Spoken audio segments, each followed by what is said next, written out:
ನಮಸ್ಕಾರ ಎಲ್ಲರಿಗೂ. ಇವತ್ತು ಶನಿವಾರ ದೇವಸ್ಥಾನ ಹತ್ರ ಬಂದು ಬಾಸಿಗೆ ನಮಸ್ಕಾರ ಹೇಳಿದೆ. ಅಷ್ಟರೊಳಗೆ ಕಾರ್ತಿನೂ ಬರ್ತಾ ಇದ್ದ. ಇವತ್ತು ಶ್ರಾವಣ ಶನಿವಾರ ಆಗಿದ್ದರಿಂದ ಅವನು ಜಾಕೆಟ್ ಹಿಡ್ಕೊಂಡು ದೇವಸ್ಥಾನಕ್ಕೆ ಹೋಗ್ತಾ ಇದ್ದ. ಅಲ್ಲೇ ನಮ್ಮ ಪ್ರಸನ್ನ ಬಂದ ದಾವಣಗೆರೆ ಕೆಲಸ ಮಾಡೋದು, ರಜಾ ಹಾಕಿ 2 ಊರಿಗೆ ಬಂದಾನೆ. ಪ್ರಸನ್ನ ಬಾಣ ಟೀ ಕುಡಿಯೋ ಅಂತ ಕರ್ಕೊಂಡ. ಹಂಗೆ ಟೀ ಹೋಟ್ಲ ಹತ್ರ ಬಂದು ಟೀ ಕುಡಿದ್ವಿ. ಕೆಲಸ ನೋಡೋಕ್ಕೆ ಹೊತ್ತು ಹೊನ್ನಾಳಿ ಹೋಗ್ಬೇಕಿತ್ತು ಮಧ್ಯಾಹ್ನ ಮೇಲೆ. ಹಂಗೆ ಟೈಮ್ 12 ಗಂಟೆ ಆಯ್ತು. ನಾನು ಹೊನ್ನಾಳಿ ಕಡೆ ಹೊಂಟೆ.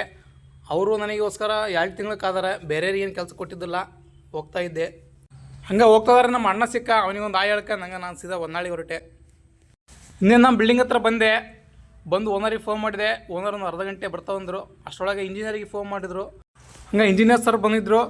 ಓನರ್ ಇನ್ನೂ ಬಂದಿದ್ದಿಲ್ಲ. ಇಂಜಿನಿಯರ್ ನಾನು ಸ್ವಲ್ಪ ಬ್ಯುಸಿ ಅದನಪ್ಪ, ನಾಳೆ ಬಾ ಅಂತ ಹೇಳಿದ್ರು. ಹಂಗಾಗಿ ನಾನು ಮನೆ ಕಡೆ ಬಂದೆ. ಇಲ್ಲೇ ಹೊನ್ನಾಳಿಯಿಂದ ಒಂದು 2 ಕಿಲೋಮೀಟ್ರು ನಮ್ಮ ಅಕ್ಕರವರು. ಅಲ್ಲಿಗೆ ಹೊಂಟೆ. ಅಲ್ಲಿ ನಮ್ಮ ಪದ್ದು ಮತ್ತು ನಮ್ಮ ಮನೆಯವರಿದ್ದರು. ಅವ್ರು ಕರ್ಕೊಂಡು ಹಂಗೆ ಊರಿಗೆ ಹೋಗೋಣಂತ.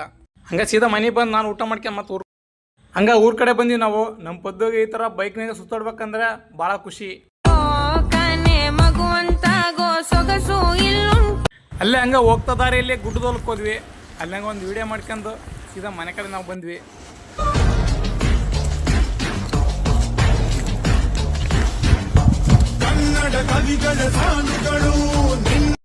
ಇಷ್ಟು ಹೇಳ್ತಾ ಇವತ್ತಿನ ಲಾಗ್ ಮುಗಿಸ್ತೀನಿ. ಎಲ್ಲರಿಗೂ ನಮಸ್ಕಾರ.